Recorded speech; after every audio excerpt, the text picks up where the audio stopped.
Folks, welcome into the title screen is still up there. Folks, welcome into a brand new episode of Trainwreck Fantasy Football. Wake here, Meerkat on the top right. Our names are actually on the screen right now. That's rare. So, you got Jordan on the bottom, Steve there right next to him. Got a great episode for you guys today, talking bold predictions, which is what fantasy football is all about. Literally, every draft pick you make, you should make because you have a bold prediction about that player. You think they can finish as the best quarterback, best running back, best wide receiver in the draft. And you know what? That's the name of the game here, is just getting it right. And we're going to talk it through you on this episode of Trainwreck Fantasy Football. And I'm going to waste no time getting into this because I had a draft last night, okay? And I got a few things I want to rant about with it. First and foremost, we were talking briefly before we went live here about, the guys that maybe you don't want to be in a fantasy football league with. I'm just going to tell you who not to be. If you're going to go on auto draft after the 7th round, don't join a fantasy football league.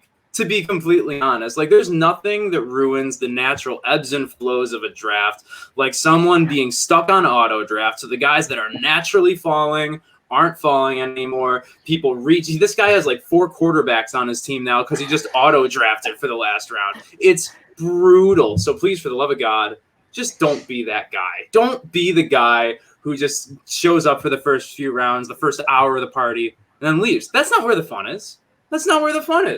But speaking of the 7th round, I got a player in the 7th round I'm really excited about. And Steve, I think I was texting you about it. I think you know who it is. So that kind of ties into my bold prediction here. It's Kareem Hunt, okay? And I understand hesitancy towards drafting Kareem Hunt, and that obviously the reason is Nick Chubb, an obvious potential top 10, top 5 running back for fantasy this year. But we're not talking enough about Kareem Hunt. And this is kind of obnoxious to me because last year when Nick Chubb was on the field, Kareem Hunt was actually the better running back, between when Chubb was and when Chubb wasn't. Kareem Hunt was actually the 7th best running back in fantasy for the first 8 weeks of the season, and Chubb was actually ahead of him in that time. So I think you can tell where this is going. I'm not saying fade Chubb, but I'm saying buy Kareem Hunt. I think that both Nick Chubb and Kareem Hunt are going to finish this year as top 12 running backs, meaning an RB1 for your fantasy lineup this year. And it's not just what I think, it's what the coaches are thinking too. They said earlier this week that both running backs could eclipse 1,000 rushing yards this year. And when you think of the running backs in Cleveland, yes, Kareem Hunt is the backup running back, but that's not his role. He's weapon number 2 on that offense. He's ahead of Odell Beckham in the pecking order. He really is, because Baker is just more efficient at getting it to these running backs in space. He has much more of a connection with Kareem Hunt than he does Odell Beckham, than he does Jarvis Landry, just as good of a connection as he has with Nick Chubb. I think that there's no doubt in my mind that Kareem Hunt is going to be a top 15 running back, and every time I run through it in my head, I think that I keep making it further, and that's how I got to top 12, honestly. I keep making it go higher and higher. But as a 7th round pick for me, as an RB3, a flex option, that's a steal. That is a league-winning pick, in my opinion. And Jordan is making a lot of noises. Jordan, why don't you love Kareem Hunt like I do? Not the person, the football player. Top 15, okay, top 12. You're going to tell me that Kareem we're Hunt talking is an bold RB1? predictions here. Yes. Kareem Hunt finished as RB10 last year. And that was with going RB17 over the last half of the season. Man. He played better versus the duo last year, and Chubb missed 4. So Chubb missing 4, though, might be, what helped Hunt have such a good year. He actually, his output in those 4 games was worse than his output in the rest of the season. Yeah, he's better with Chubb on the field. He really, really is. And that, I saw when I made the pick, someone texted in our group chat, ew, who took the woman beater? Who took this backup running back in the 7th round? I'm like, okay, first of all, this is fantasy. Second of all, he's more than a backup running back. No, I agree. I think he's better than just, the backup running back. And there definitely has been some guys at the top falling. But I don't know that I can see a tandem backfield producing 2 top 12 guys. I mean, I'm assuming you're not going to say that Hunt is going to outperform Chubb, right? No. I mean, it's within the realm of possibilities. Top 12 backs? Yes, 150%. That's a bold prediction. That's the name of the show, though. That's the name of the show. That is bold, my man. I don't think I can quite get part there of with what you. makes Chubb so great. He averages 10 yards a clip in the fourth quarter, and part of that is Kareem Hunt keeping him fresh. And so, he is like that closing pitcher almost for the Cleveland Browns. He's that guy that, ices the clock, ices the game. Meerkat, I know I keep talking about Kareem Hunt because I'm just so excited. You've been wanting to get a few words in, so go ahead. Well, no, I was just going to say I like that because, Cleveland has such a good offensive line, and now with the offense, you saw them start to really implement it last year. They run a really just efficient offense where the run game and the running backs are heavily involved, both involved in the pass game, and Cleveland's big play numbers from the rush game are insane from the backfield last year. So, they finished 9-10 last year. I think Chubb finishes better than 9. You brought up the stat that Hunt was actually worse when Chubb was out. Just looking on the surface, you'd assume, Hunt benefited from Chubb being out. But them both, they finished both as RB1 last year. Unless, Baker really starts using that arm more, which I don't see him throwing, another 50 to 100 times more than he did last year. So I like it. Love that. Stevie? Yeah, it's a bold prediction, that's for sure, but I don't hate it because Kareem Hunt isn't your typical NFL backup. He's used throughout the game. He's not like a third down specialist. He's not only if they're up a lot, he comes in.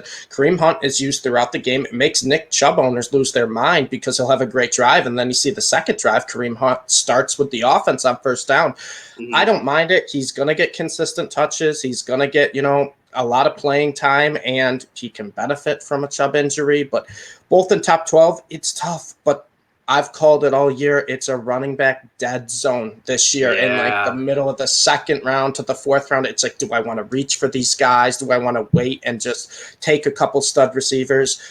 Which has a lot of, openings, a lot of options for a guy like Kareem Hunt, who's just getting regular playing time, who we know already is good in fantasy, is efficient, to get into RB1 territory. I don't feel comfortable myself like taking him, hoping that he will become an RB1. If I'm taking Kareem Hunt, it's mainly because he fell a little bit, and I think I'm getting value as maybe a flex option or a third running back. But as a bold prediction, I don't hate it because running back is probably the biggest question mark it's been in years as a position overall, and Kareem Hunt is not a question mark. We know what he's capable of. Yeah, no. When you're looking at fantasy value, it's important to maybe take away the titles, the labels at the beginning of each player, like wide receiver, running back, and figure out where they rank in the total offense in terms of snaps, in terms of touches, and that's something that's helped me out a lot. So it takes a little bit of extra research, but Football Outsiders does a great job of outlining all those stats from last year. So go look at them. Meerkat, give us your first bold prediction. I'm interested to see who this is going to be. Well, there's a guy who, I'm already standing on a hill for from this show this season. I already know Jordan's going to disagree, so I'm just going to ignore whatever he says. But it's that Deandre Swift is going to finish as an RB1 in fantasy this year, top 12 running back. I don't think that's crazy at all. He was a rookie last year in a terribly operated offense, missed 3 games, and still finished as RB20. He produced. He had 878 total yards and 10 touchdowns in that terrible offense, like I said. Now there's 600 freed up carries from AP and Kerryon Johnson leaving. I don't think Jamal Williams, who is primed for that backup role, he's going to get touches like he did in Green Bay, but he is not RB1 in this offense. They invested a lot of draft capital into DeAndre Swift. People always say take a running back too high. He showed the skill last year. He can blossom. They made huge additions to that offensive line. They have a coach who wants to run the ball a lot. And as passing options go, he's probably the second best receiver on that team behind T.J. Hawkinson, if we're being real right now. And Jared Goff loves his safety blanket. And Jamal Williams, not a big receiver. So I think DeAndre Swift there's every reason for me to believe he finishes as a top 12 running back this year. Definitely bold. I don't love it, but I don't hate it, and that's what a bold prediction is supposed. It's supposed to make you uneasy. It's supposed to make you a little nauseous, and DeAndre Swift as an RB1 definitely does. But hey, they're going to be losing a lot. They're going to be passing in PPR. I think this is even more likely. I don't hate it whatsoever. The only thing stopping him could be injuries, but I'm not going to let injuries stop me from making a bold prediction. That's current ADP of 19 for running backs. So I think the value's there. It's not crazy. You're not, he's a guy who showed last year. I just think he is so primed for a breakout. I loved what I saw from him last year. All right, Jordan, give us your. You know what? No, actually, you know what, Steve? You're more inclined to agree, so we'll let Jordan go last because that just naturally makes more sense. I don't think I'm going to disagree with Meerkat because I think Swift is one of the few running backs in those middle rounds who has a chance to become a true workhorse. I'm worried more so about the situation where I think the Lions are going to be a very, very bad team this year. And when a team is down a lot, maybe early game, they're down 2-3 scores. That's when Williams is going to come in, I think, and vulture a lot of that, the receiving, that little short dump offs. And Jared Goff, from watching him for years on the Rams, he doesn't really target the running backs too much. A lot of it came in the schemes with McVay on the, the running back screens or the go to one side. Everyone thinks you're throwing that way. The running back's open in the flat that way. And Detroit is a brand new, coaching. We don't really know what to expect from this offense. We don't really know what to expect, how they're going to the opponent's kneecaps off. Yeah, exactly. Other than that, we know that much, yes. We know that, but it's really a giant unknown how they're going to use these players. I like Swift as a talent, and I think he could be one of those running backs to get to that type of workhorse role, would bump him up to a RB1. But the Lions are a team I'm really trying to stay away from besides TJ Hawkinson, because I think he's the only one that you can guarantee what his role is going to be right now. I don't really think we can guarantee Swift's role at this point in the year. I mean, Swift did have 60 targets as a rookie last year, too, out of the backfield. Yeah. I want to throw that in there. Jamal Williams had like 35 in that Green Bay offense. Right, and I'm not questioning Swift's pass catching ability or his targets from last year. He has the talent, don't get me wrong.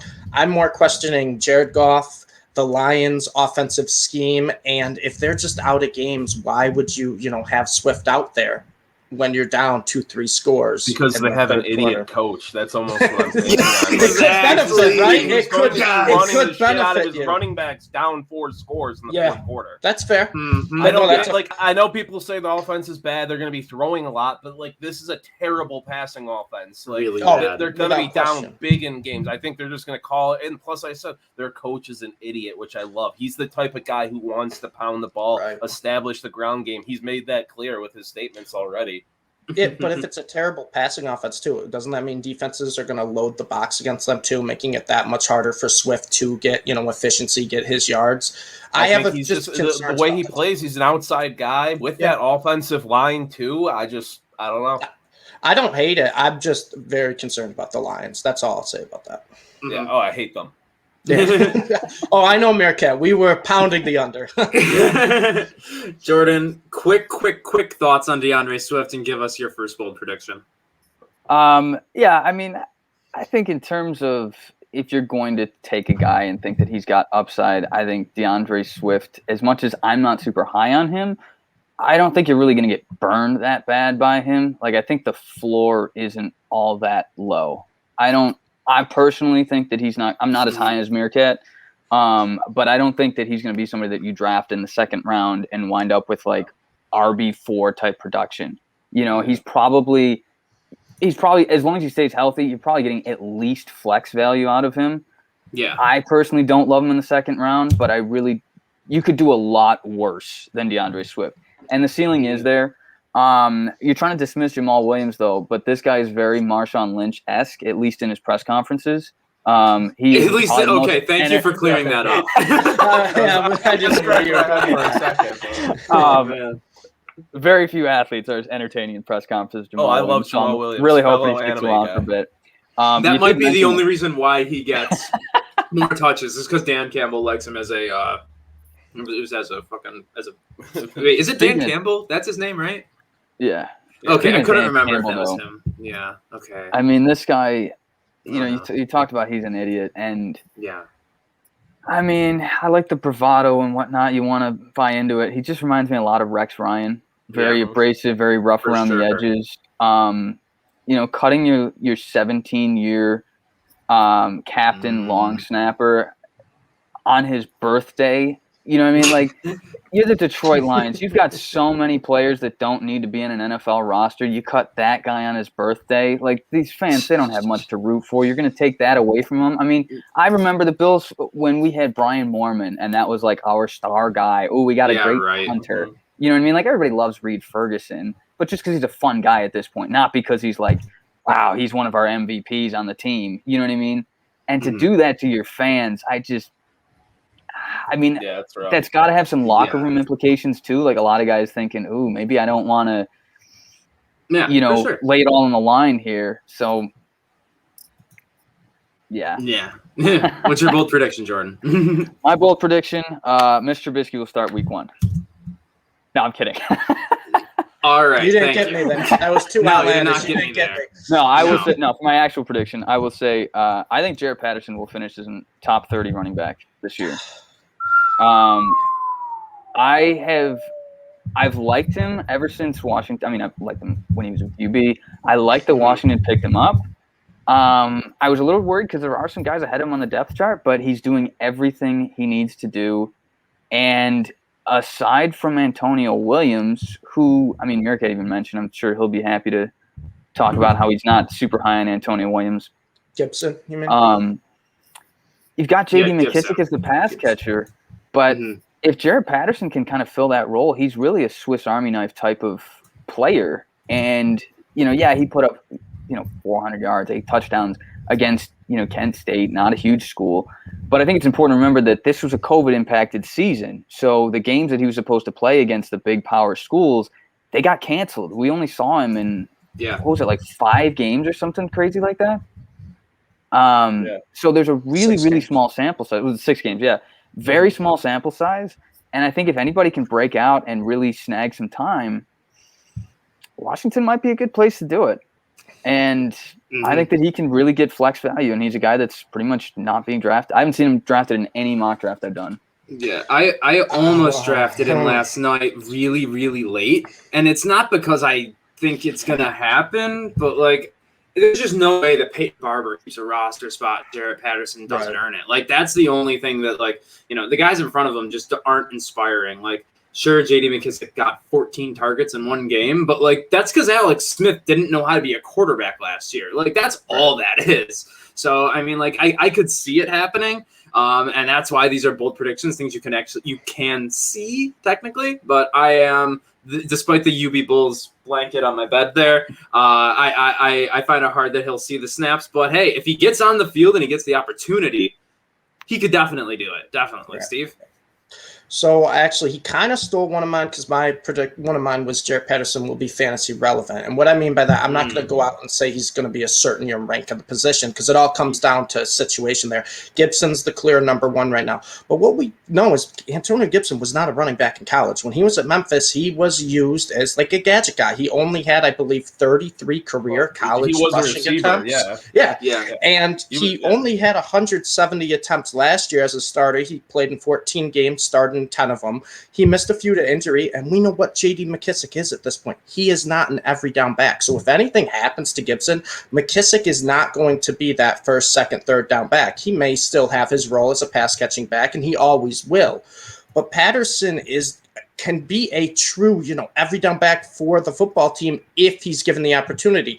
Ron Rivera has been praising him these past couple of weeks because of his preseason play. He was incredible the first game against the Patriots where he had 70 total yards, 4 receptions on 4 targets. And then he one-upped himself in game 2 against the Bengals where he had 71 yards rushing on 16 attempts, 25 more receiving yards, a 37-yard, I believe it was, kickoff return.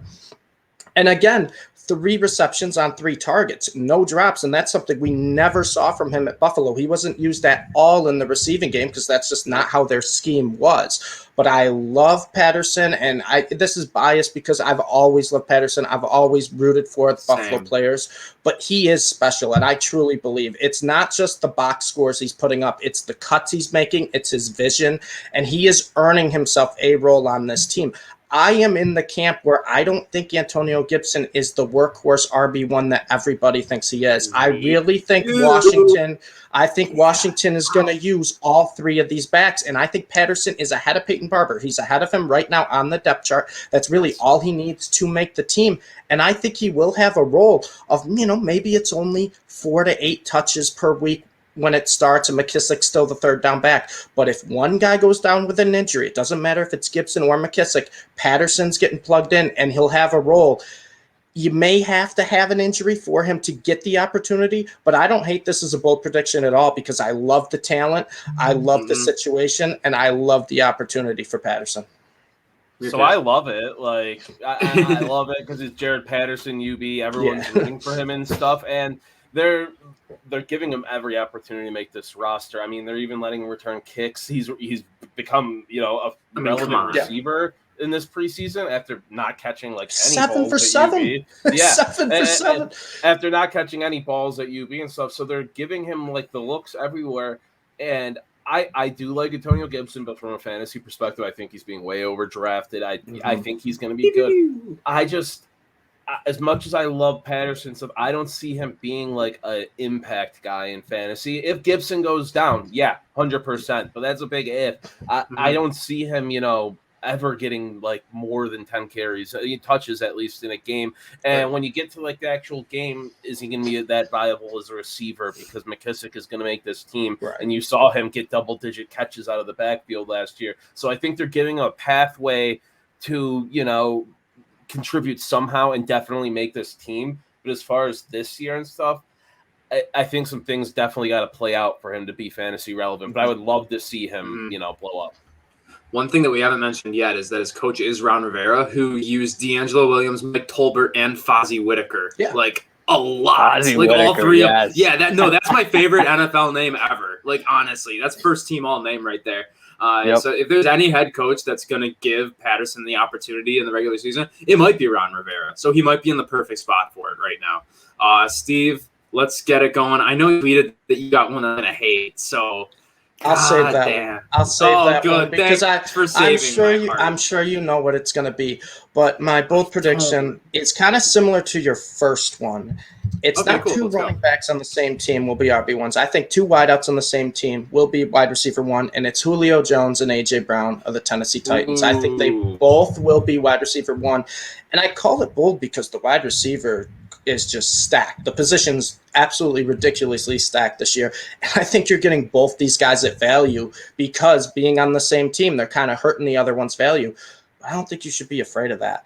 A.J. Brown last year was the 12th ranked wide receiver in PPR leagues, but he was wide receiver 6 in points per game at 17.7. Julio, who was the 52nd ranked receiver because of an injury, was 14th in points per game at 16.2.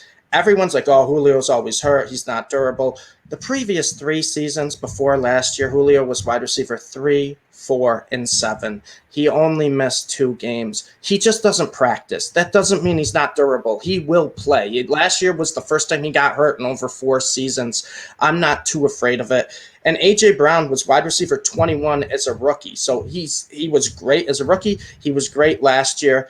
And he didn't have to do it on a wide receiver 1 type of targets. That's the big thing for me here. A.J. Brown is a guy who can get to wide receiver 1 value with not a lot of targets. 84 targets as a rookie, 106 in 2020. You can have 2 guys over 100 targets on a team, and I think that's what the Titans will have if both guys stay healthy all year.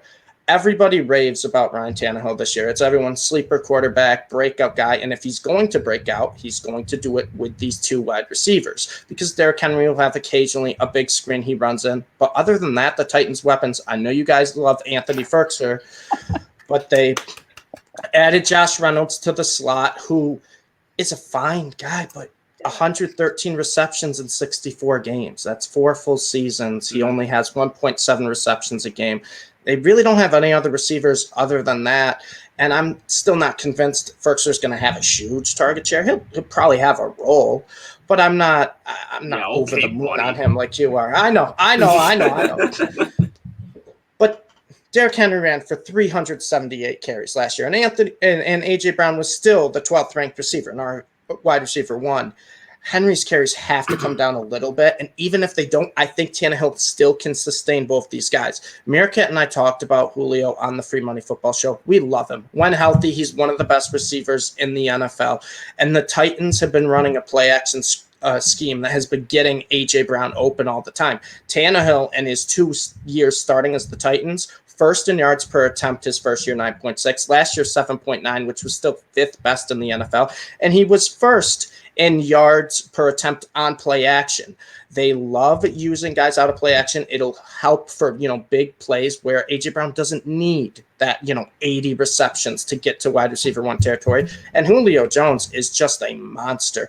I think both guys are getting it really good value. I mean, Julio I've seen fall to the late 4th, early 5th round. A.J. Brown's, falling outside of wide receiver 1 where he's getting drafted. I love both guys. I think both guys can get to wide receiver 1. And my bold prediction is that they will. Yeah, the biggest thing stopping me from believing this is just the amount that Derrick Henry takes. But that defense is bad. They're going to be behind maybe more than they expect, no matter how good Caleb Farley is in his rookie year. And Derrick Henry, say what you want, but he does open things up for that offense, too, as a passing attack. Like, you have to kind of have a third linebacker on the field every single play when you play the Titans, because if you don't, Derrick Henry's getting a first down. How are you going to cover Julio Jones and A.J. Brown? And Josh Reynolds, he's fast, so throw him in the slot. At least a linebacker can't cover him, right? Right. So, you just can't cover them like that. So that offense has really, really good potential with how bad that defense is. This could happen. Could really happen. And last year, Corey Davis, with 2 goose egg weeks and missing another week, he was wide receiver 30. And Julio Jones is significantly better than Corey Davis in my mind. Really? Meerkat, do you agree with that?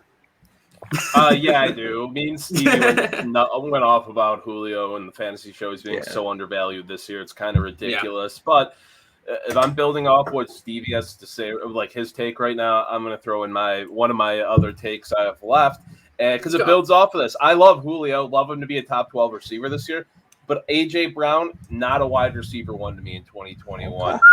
Okay, because I took him in the 3rd round as my first wide receiver just like 2 nights ago. So you're not talking me off the ledge here, Meerkat. So, he's got an ADP of wide receiver 8 right now. He finishes wide receiver 10 last year. But I think the Tannehill regression, I think it happens this year. I know Stevie Rupp, people are high on him. I'm completely opposite. I think losing Arthur Smith is going to be a massive, massive blow to that entire offense. The guy they brought in is a tight ends coach. Like, it just didn't make sense. Arthur Smith is the one who created that passing attack to A.J. Brown, helped build up Ryan Tannehill and pull him out of those ashes in Miami. And now he's gone. They're going to be running, new stuff out there. So I think Julio is going to be the top guy in that offense. I think the passing attack sees a bit of regression, and A.J. Brown is going to suffer from that. I'm not saying he's not going to be fantasy, viable this year or a good receiver. I just don't think he's a top 12 fantasy receiver this season. I will agree with you. I think Julio's going to be better than A.J. Brown too. I do think Julio's going to be. I'm saying they're both going to be wide receiver 1s. I think A.J. Brown's going to be closer to like the 10-12 range. If Julio's healthy, I think he's top 5. I really think he could get there. And a couple numbers to look at just with their schedule. This is going to be the hardest passing defense schedule Tannehill's ever had in his time with Tennessee from last year.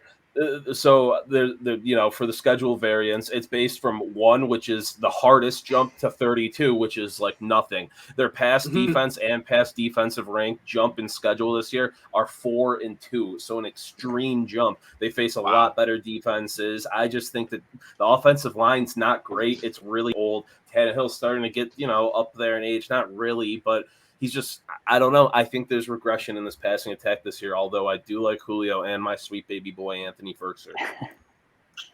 Jordan, what do you think about A.J. Brown here? How do you think he really could maybe not be a wide receiver 1? Tell me better Mahomes and Gardens is not looking for a new wide receiver 1 right now. Well, here's the thing. You mentioned that you took A.J. Brown as your first wide receiver in round 3. So I'm assuming that you got some really solid players in the first 2 rounds, probably either 2 running backs or a running back and a great tight end like Travis Kelce. Dalvin Cook and Chris Carson. Yeah, so you got a solid running back core. I think that A.J. Brown, to take him in the 3rd round, I think is solid. In most of the mock drafts I've done, he tends to fall a bit. But he's somebody that, I don't necessarily see him as a top 12 guy, but I don't think you're going to be terribly disappointed with him. If he's not a top 12 guy, I think he's going to be a very high-end wide receiver too. I don't think that he has a ceiling to be like a top 5 guy, but I think he's probably going to be in that sort of 9 to 18 range of wide receivers. As far as Julio Jones, I love him as a pick this year. He's falling so far. I really think that it's too soon to say who's going to be the sort of wide receiver 1 in that offense right now because, as Steve mentioned, Julio was hurt last year, but it's not like this guy has really been slowing down a lot the past few years. I mean, I've talked about A.J. Green as like a sleeper and whatnot, and these two guys are from the same sort of generation of wide receivers, but A.J. Green has slowed down for about 5 seasons now. Right. Julio Jones has been a top guy, whether it's him measuring up against Michael Thomas or Antonio Brown or DeAndre Hopkins. Julio's always been in that conversation. And I don't think anything necessarily has to change because outside of one season, Matt Ryan really hasn't been that great of a quarterback. I mean, he's a very solid, serviceable guy, but he's in that sort of lower franchise QB tier. And him coming into Tennessee, it's important to remember that Julio's a red zone threat. So this is a guy that, even if he's not getting all the targets, if they're getting into the red zone and maybe it's, 3rd and long from the goal line, and you're like, I don't know if we want to run the ball with, Derrick Henry from this distance. Julio Jones is right there. He's a great red zone target. He can be a terrific touchdown vulture, pickup value there. I think these two are pretty much equally valuable, I would say. But if you take A.J. Brown in the 3rd round, I don't think there's any reason to worry about it. I would just say if you get Julio Jones in the 3rd or 4th round, you should be thrilled with the upside there. The other guy I want to mention is Josh Reynolds. I really, really love what this guy brings to this offense. I think he's one of the most underappreciated guys in the league. He's not a star player. He's not at the level where you got to worry about him really taking value away from these guys. But what he brings to that slot position, the way he affects defenses, that you have to cover that because you can't just put, anybody on. He's good enough to burn your sort of anybody corners. Obviously, you can shut him down with your top receivers, but you need those guys for A.J. Brown and Julio Jones. You can't just leave your middle open with whoever when you have Derrick Henry there. And so one of these guys is going to get open. You guys mentioned Ferkser. I don't think that all of these mouths in Tennessee are going to produce huge numbers. I think there's probably going to be an odd man out, which we'll probably see around like week 4. But the prospects are looking really great. Like I said, I love what Josh Reynolds brings to this offense, not because he's going to be a star, but because he just adds that extra dimension that sort of chinks away at what a defense can lock down on. You know what I mean? Yeah. We won't know who that odd man out is after week 1 because they do play the Cardinals. That might be the highest scoring game of week 1. That's my first lock of week 1 of the NFL season is hammer the over no matter what it is in that game. But going on, I think my next one, and I kind of came into this one because I was going to talk about Tannehill, and everybody's talking about Tannehill, so that's just boring at this point. So I'm going into Tannehill 2.0, Sam Darnold. Right. So, so I really do think, and it's not just Sam Darnold. I told you guys before the show, both of my picks here involve 2 players each. So who's the player most tied to Sam Darnold right now? Zach Wilson. Anderson. No, Zach Wilson. I see Sam Darnold and Zach Wilson both being top 15 fantasy quarterbacks in 2021. Now, Zach Wilson, is this a preseason? I'm going to start with Zach Wilson because that one's less of a good argument than Sam Darnold is. This Wilson is definitely an overreaction to, one, his preseason play, which has been really, really good. You have to give him credit. Yes, it's the preseason. If you don't look good, that's not good. If you do look good, that means you're ready to be in the regular season. That's all that means. But he does have that connection with Corey Davis right now. Ty Johnson, for some reason, looks like an okay running back. Tevin Coleman, for some reason, is going to be ahead of Michael Carter on the depth chart, which I don't understand, but apparently there's confidence in those guys. They're not good enough to rely on for your offense, though. So a lot is going to fall on Zach Wilson's shoulders, and that defense is falling apart right now. Carl Lawson, they lost another linebacker today. Like, people just they had a DB go out the same day as Carl Lawson got his meniscus or ACL, Achilles, whatever the hell it was. He's out for the season. I don't care.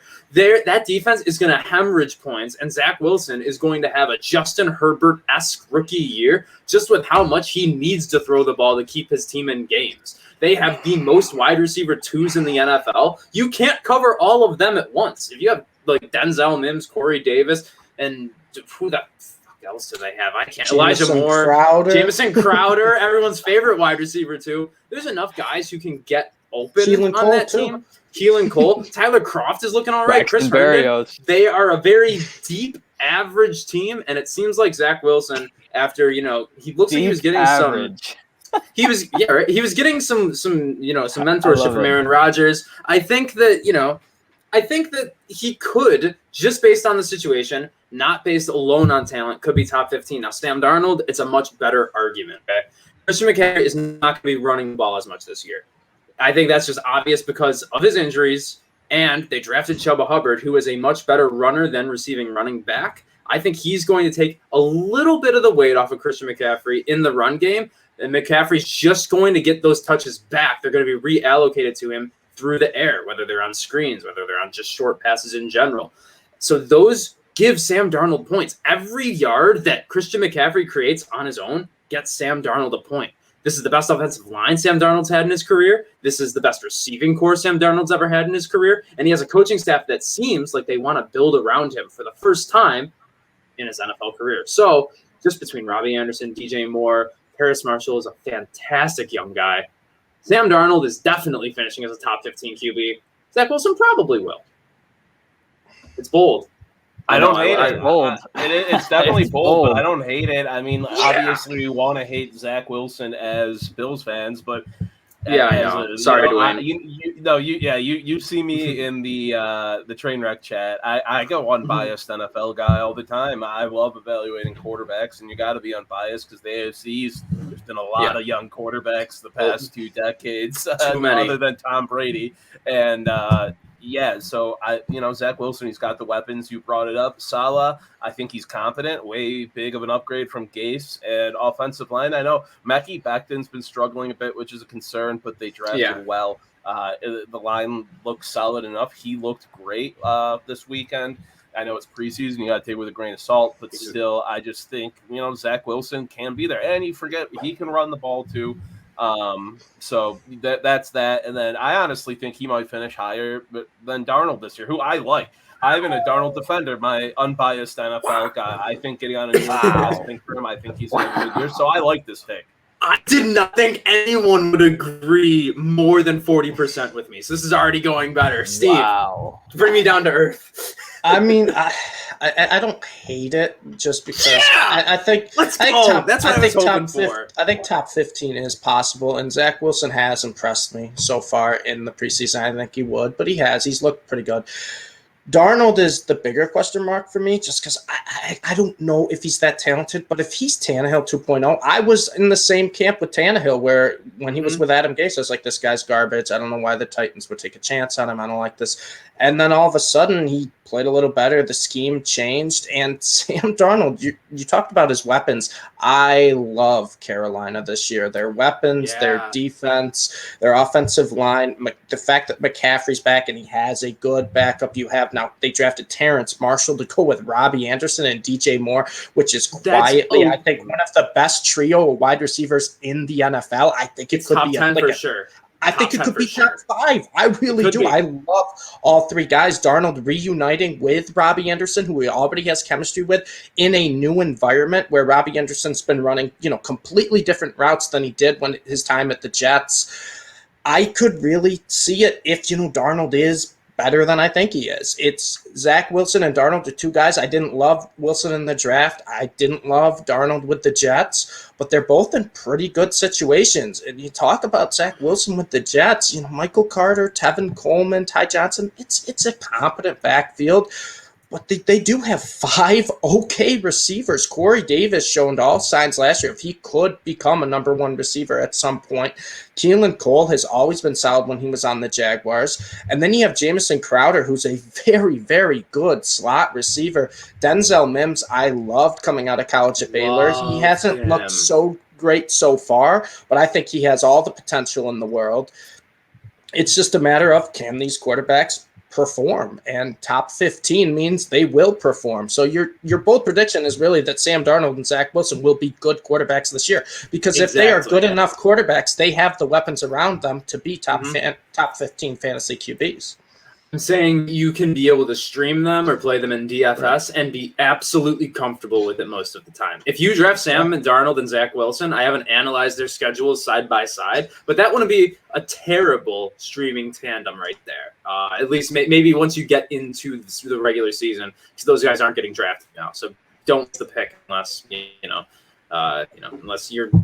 One more thing I got really pissed about in my draft. I'm so sorry. At the end of the draft, I always have kickers for the end. And in all the leagues I run, I have it that you don't have to draft every position, right? Because if you want to stock up on running backs, wide receivers, quarterbacks, tight ends, you don't have to draft a defense or a kicker, which most people stream anyways.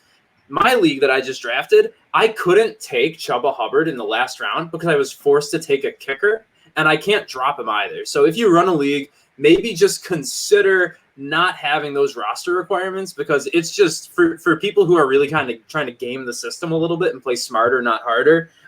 It's a little unfair. It's maybe not unfair is the word, but I know Steve agrees, and that's all that matters with me for that.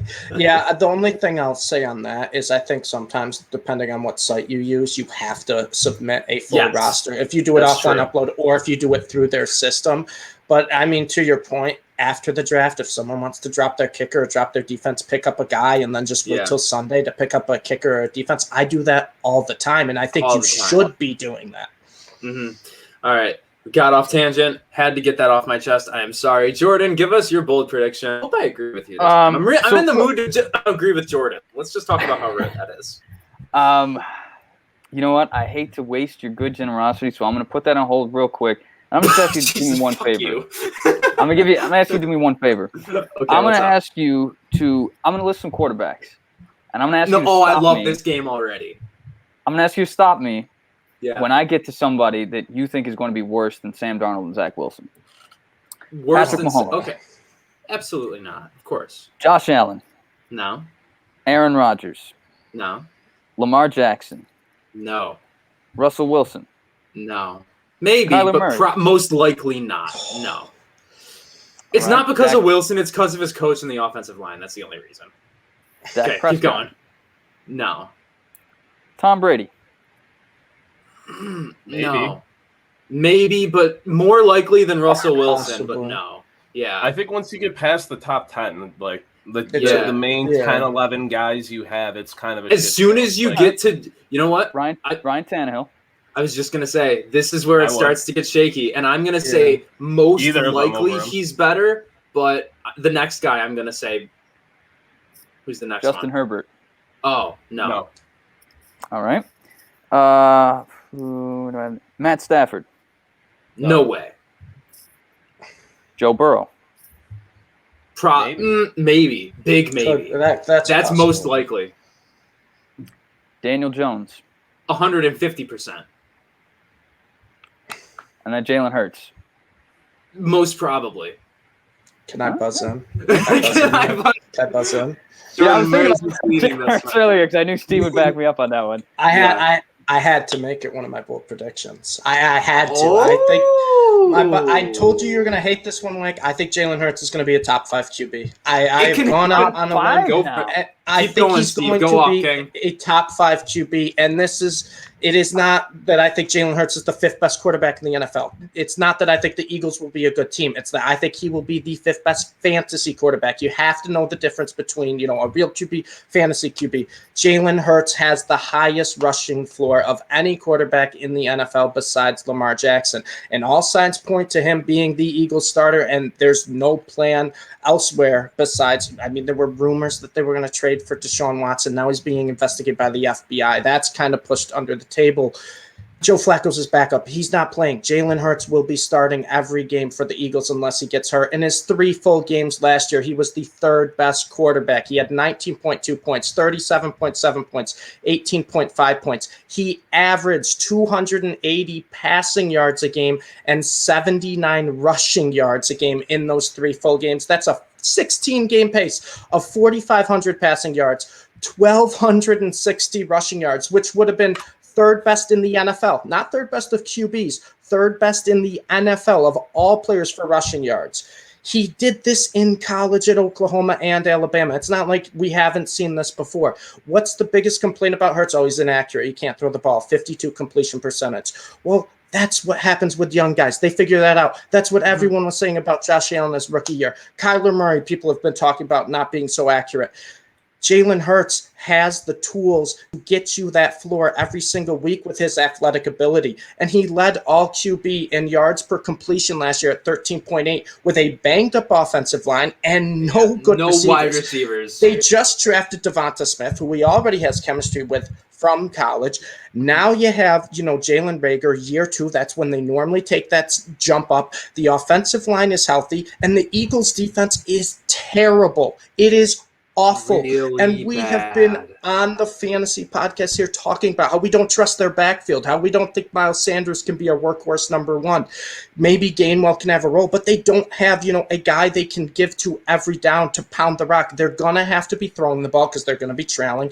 And Jalen Hurts is a scrambling QB. He makes a lot of his throws on the run, improvising with plays. The reason I say top 5 is because it has to be bold. I don't think saying top 10 is bold because that's where he was kind of drafted or ranked as the 10th, 11th QB. But if Hurts starts, I love him. I love him. They believe in exactly. I love when people write in all caps like that. He's there. Fantastic. He is the Eagles quarterback. And if Jalen Hurts starts all 16 games, and I think he will unless he gets hurt, he will be a top 5 QB. That's my bold prediction. He's going to be the second best rushing quarterback in the NFL behind Lamar Jackson.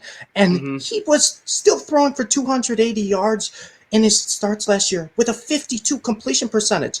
That can't get worse. That can only go up. He's got better weapons, a healthier offensive line, and I'm telling you right now, watch his rushing highlights. He is a running back when he scrambles. He's not a quarterback. Everyone talks about Lamar being that. Hurts is just as good as a rushing quarterback. I will say he just go Meerkat. I'll just take my notes because he's the second best rushing quarterback in the NFL. He had a lot of rushing yards, 354 rushing yards, and only 4 real starts last year. Yeah, and in some games. It was 3 full games. Yeah, exactly. And so they go into this offseason now, and what do with question marks surrounding him? They, say they're not taking a quarterback. They trade Carson Wentz. They make him the QB1, and they cater this offense to him. And what do? Also, get him a shiny new toy, Devonta Smith, a deep threat guy who, you brought it up, he uncorks the ball. He likes to launch it. You saw it in the only preseason action we got from him so far. I think he was 3 of 7 for, it was 50-something yards on 3 completions. It's just, he's a guy looking downfield, and he has the receiving core to do that. Jalen Reagor could stretch the field, kind of plays a slot guy. I love him this year. Obviously can stretch the field or run anywhere, outrun anyone anywhere in the field. And then not a bad lineup at tight end. People love Dallas Goedert. I think fantasy-wise, way too high on him, but he's a good piece to pair with Zach Ertz. So he's got the offense there to succeed. They catered it to him. They believe in him. He's given every opportunity this year. If he stays healthy, I think he should. If he plays all 17 games, he should be finishing as a probably QB5 right in that spot, in my opinion. What I'm saying. Yeah, exactly. Just because of rushing alone, he gets the end zone with his legs and through the air. He's a red zone threat in multiple ways. I just think he might not be the most efficient this year. He might not, throw for 65% completion. He might throw double-digit interceptions. Right. But fantasy perspective, he's gonna be guaranteed a top 10 guy in my eyes, and he's being drafted as QB12 right now. And that's what I think. Much like Lamar in Baltimore, I think Hurts can be the Eagles' RB1. We all talk about, I don't know if we love the Ravens running backs because Lamar's probably going to have the most yards, most attempts. I think Hurts can do the same thing for Philly. Yep. Yeah, I think he's – sorry, go ahead, Jordan. Go ahead. I was just going to – a couple things about him. Number one, it's hard to find a quarterback more uniquely qualified for the situation, all the drama that he's dealt with already in his young professional career than Jalen Hurts. When we go back to college and all the I don't necessarily want to call it drama, but sort of the confusion, misunderstandings, not quite fitting in between Alabama, then he went to Oklahoma. You know what I mean? It was like, I really like the guy's resiliency. This is a guy with a lot of patience. But we also saw last season that he's not just going to be a doormat. He'll wait, he'll bide his time, but he's not going to be disrespected the way he was at the end of that last game of the season. Like, that was not okay. And I think it's fine as an athlete to have boundaries. But there's a lot of athletes that they want to be great. They want to be treated like they're great. And Jalen Hurts, to me, doesn't seem to be a high ego guy, just a guy who knows his worth and expects to be compensated fairly. So I think that he can, sort of wade through the rapid waters here and come out on top pretty successfully. In terms of a rushing quarterback, it's tough for me to put anybody in the same category with Lamar just because of how dynamic a player he is. But I think that I understand that. But I do think that he's in that category with Kyler Murray. And I think that they're probably in a tier by themselves. I think Josh Allen's a little bit slower, more of a fullback rather than a running back in his style. Oh, he's a beautiful fullback, though. Yeah, he is. But I think it's important to notice that quarterback, when we talk about fantasy, is one of the sort of most distorted positions in terms of what's a good NFL quarterback versus a good fantasy quarterback, just because so much more emphasis is put on running versus passing. So you don't have to throw the ball that much, but if you make up with it on the ground, you're a great fantasy quarterback, even if you're not so great at leading your team to victory. And as a result of that, I feel like there's a lot more parity in terms of QB rankings. So for you to say that he's going to be a top 5 quarterback in fantasy, to me, that's not as wild of a take as it would be to make the same claim about a running back who's only played in 3 games or something like that. You know what I mean? I think that's much more realistic. Like I said, Jalen Hurts, he's only got a couple professional games to his credit, but he's a very experienced football player in terms of time that he's been a part of, times he's spent and on the bench, importance of those games. Exactly. Yeah. He's not some green kid who's super young, played a year or 2 in college, and then came to the NFL. He's really been, and he's got a lot of experience. So I like the call. It's a bold pick, but I don't think it's at all unreasonable. Yeah, no, he's probably. I was trying to go through in my head who the safest quarterbacks in fantasy football are, and he's definitely in the top 7. Absolutely in the top 7. I'd say he's the last one that you're drafting at his floor. Is probably Jalen Hurts. And so I don't hate this whatsoever. Is this pick that you thought that I would hate? Well, I remember probably a month ago, Wake, I brought up Hurts and you wanted to disown me after that. Yes, I know. I almost disbanded the fantasy baseball podcast. Is it growing on you a little bit? It's is the growing Jalen on Hurts me a love lot. growing on you? It's, you know what? I have, Steve, you know me better than anybody on this show as far as fantasy goes, I would say. And you know that you probably know 3 things. 1, I love bad defenses. I hate young tight ends. But most importantly, I love bad defenses. And Philadelphia has a terrible defense. Like, Ronald Darby was not great, but ever since he left that secondary, man, it's been bad. And they can't replace Ronald Darby? What the hell are you doing over there? Jalen Hurts is going to have so much opportunity to put up points and not win games. It's going to be ridiculous. He might lead the league in garbage time fantasy points next year. I was just going to say that. Garbage 100%. Time hero this year. Oh my God, yeah. And therein is the difference between fantasy success versus on the field success. And that's where that's where the advanced fantasy players get the difference between the lesser advanced. Jordan, I feel like we went over your last pick. So you played a little game with us, and big cliffhanger though, Jordan. This is gonna be the last one for the show, so it better be a good take. What was that bold prediction you were leading us up to? So my prediction, Alvin Kamara will be the only fantasy relevant Saints player this year. That's mean to Jameis. That's mean. Wow. No, I love Marquez Callaway. We got 4 minutes to figure this out. So go with it, Jordan. Tell us what you're thinking. Alvin Kamara is looking like he is a walking Will Smith meme. He's looking in the living room. There's nobody there. We talked about the love for Jameis, and I'm still seeing articles about who's going to be the Saints starting quarterback. If Jameis Winston has not been able to definitively showcase why he should be the starting quarterback over a guy who was listed as a tight end last season, I'm not all that excited about it. That tells me that he might not have fixed those the turnover issues. We've got Michael Thomas is hurt. We're now talking about guys who could step up, but we're at the point where we're looking at Marquez Callaway. We're looking at guys that were third on the depth chart as trying to step in. Yeah. These are guys that now we're looking at when they face good corners, they're probably going to get shut down. Teams can now afford to play their best corner on Marquez Callaway. And we saw Michael Thomas last year. Yeah, I don't expect him to miss the whole season, but he played a bit last year. And when he was hurt, he seemed to be the type of player that does not play through injury well. When healthy, Michael Thomas, I think, is a star. But if he is not healthy, and if he's still dealing with injuries that he was dealing with last season, go ahead, take a flyer on him, but don't expect to rely on him too much. So a lot to get here in just 2.5 minutes because I know Trainwreck Tonight is going to live right at 6 p.m. Will Lutz is hurt. Okay, well, of course, Will Lutz is hurt. We talk about bad coaching and how that's affecting how we're looking at Detroit. Maybe DeAndre Swift gets a bump because of that. I don't think we talk about Sean Payton as a bad coach, right?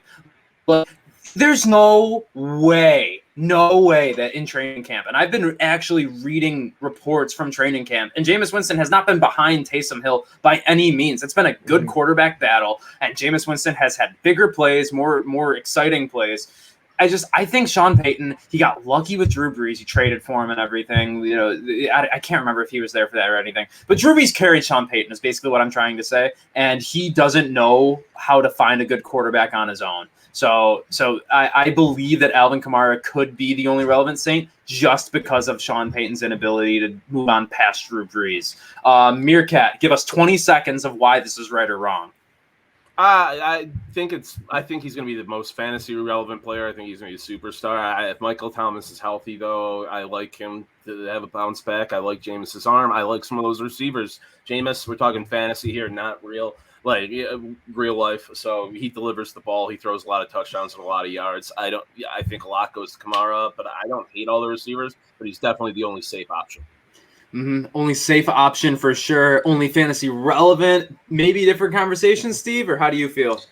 I just got a couple things. Draft Michael Thomas, draft Marquez Callaway. That's all I'm going to say. Michael Thomas, you're getting at really good value. If he's healthy and Jameis is the quarterback, he could see 20 targets a week. It's ridiculous. And Marquez Callaway, you're getting the number one receiver. I'm not He's kidding. Not wrong. With Jameis Winston, he's not wrong. J.D. McKissick got 14 last year. Not anything can happen. And Marquez Callaway, he's going to be the only number one receiver you can get for the first couple weeks for a team that late in the draft. His ADP is starting to soar. Draft both of those guys. If you could get Thomas at value, get him. Don't reach for him. Marquez Callaway, you could get for basically free at this point. Draft those two guys. Marquez Callaway is going to help a lot of teams this year. That's all I'll say. This has been a ridiculously fun episode. I hope to do more bold predictions, maybe a mid-season point bold predictions at the end of the year. I think that'd be a really fun one. Talk about some potential league winners. But we talked about some here, maybe. Sam Darnold, Zach Wilson, Anthony Ferkser, of course, got to mention here or there. But if there's anyone, Jalen Hurts, that we missed, we want to know your bold predictions. So tweet at us at TWS Fantasy. And make sure you're following all the other Trainwreck shows we got going on. Obviously, we said it.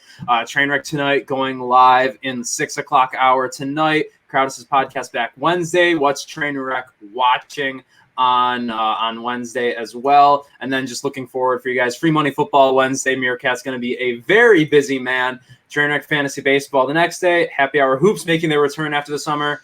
And, of course, the Folding Roundtable, the newest show from Trainwreck Sports and the Buffalo fan base. So make sure you guys are tuning in for all of those. But until next time, this has been Trainwreck Fantasy Football. Thank you, everyone, for tuning in. Good night now.